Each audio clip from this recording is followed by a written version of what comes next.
I bring you warm greetings from the island of St. Eustatius, affectionately called Statia.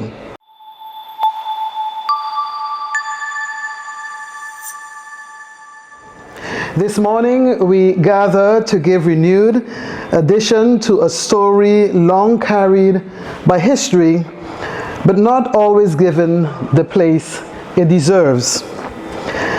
And I want to quote the British Admiral George Rodney.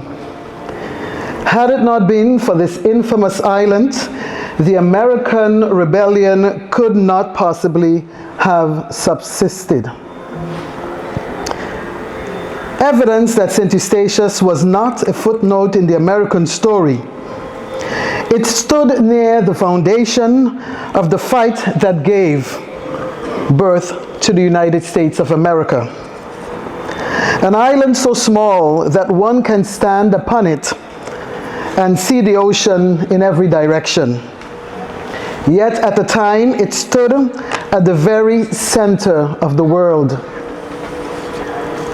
St. Eustatius was a place where nations met, where merchants traded, and where ideas traveled.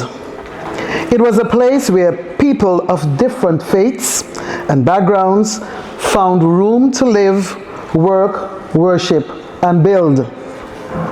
It was not a perfect society. We must say that honestly. The freedoms practiced on its shores did not extend equally to all who lived there.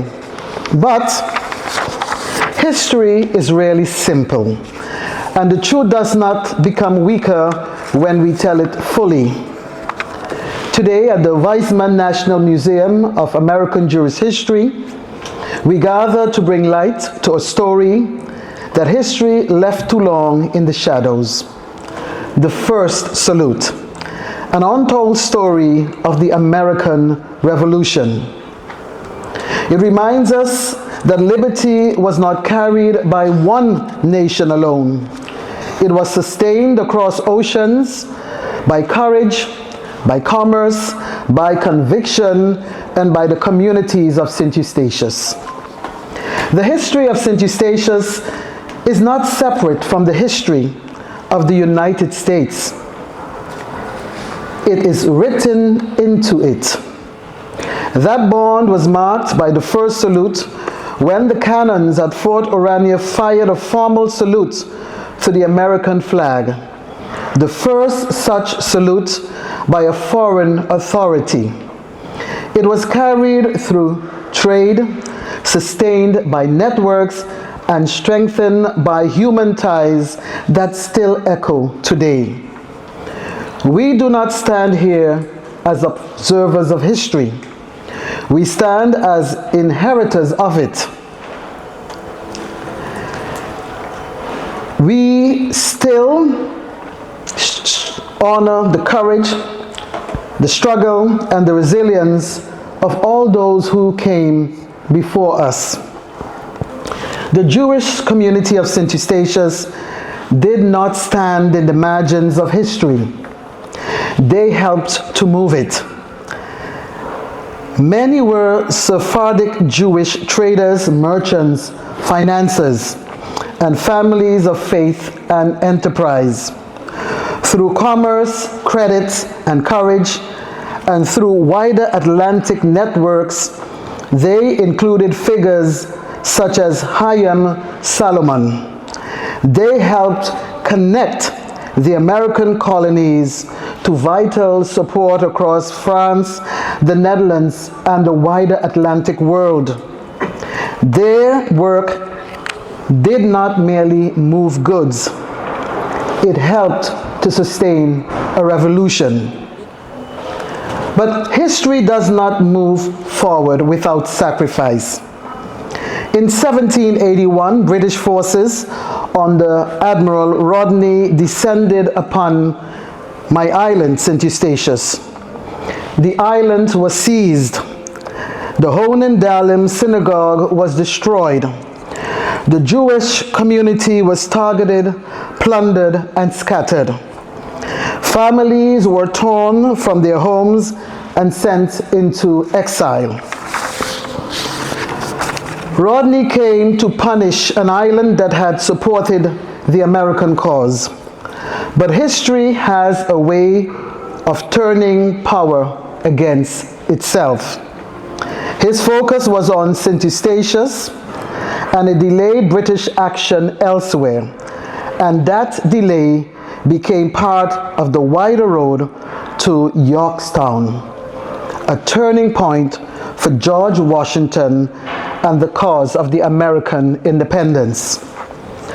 And so, even in devastation, St. Eustatius remained part of history's turning tide. The Jewish community paid a heavy price, but their legacy endured. Today, the synagogue grounds and the cemeteries on St. Eustatius are preserved with reverence. Though no Jewish community remains on the island today, the last members having lived in the 19th century, their presence has not disappeared. It lives in stone, it lives in memory, it lives in the land. Their story lives. In a world marked by tension and division, this history offers a powerful reminder. Liberty was not won alone. It was built across oceans, across cultures, across faiths, and across communities. It was built through connection, cooperation, courage, and sacrifice. Today, 250 years later, we honor not just an island, but an idea that even the smallest place can help shape the course of history. That even the quietest voices can echo across centuries. And that the bonds between peoples, nations, and communities can endure, inspire, and guide us still.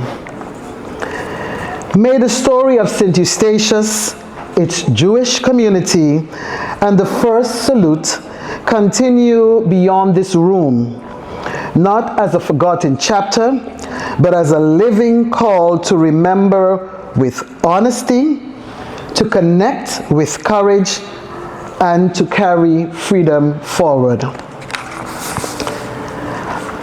I want to make use of this opportunity today to thank our friends at the Weitzman National American Jewish Museum for the wonderful support that we have received in bringing this story to life. You are not only family, but you're not only friends, but you have become family. And I want to say to you, Josh Perelman, and to you, Dan, we are immensely grateful for this great opportunity afforded to our islands. A tiny dot of an island, once a population of 20,000, and now today merely 3,400 people. So we thank you from the bottom of our hearts for working very closely with our Cultural Heritage Inspector and our Director of the Region Deal, Mr. Amy Richardson, who has worked alongside all of you, so today that you will get to see for yourselves a story that will no longer remain a silent whisper or echo in the distance. It is loud, it is bold, and it's a story that finally needs to be told. Thank you all so much. Thank you.